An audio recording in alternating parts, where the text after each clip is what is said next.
السلام علیکم ورحمۃ اللہ وبرکاتہ۔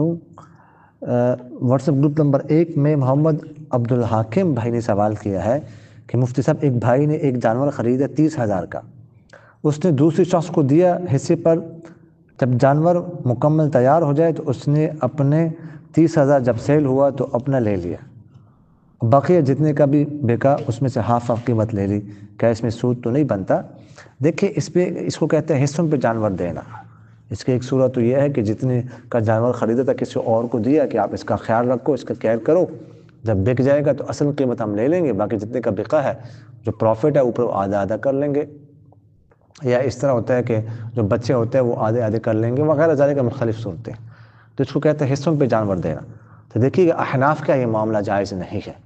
اسی طرح اور سب سے بہتر صورت تو اس کی یہ ہے کہ بس اس کو جو ہے وہ جس کو دیا جانور اس کو جو ہے نا وہ اجیر ملازم مقرر کیا جائے، اس کی اجرت متعین کی جائے ماہانہ وغیرہ ذالک کا سب سے بہترین اور بے غبار صورت یہ ہے۔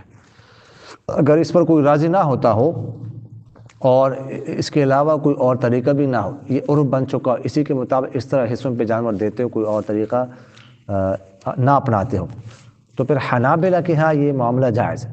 تو اس صورت میں حنابلہ کے قول پر عمل کرنے کی پھر گنجائش ہے۔ جزاکم اللہ۔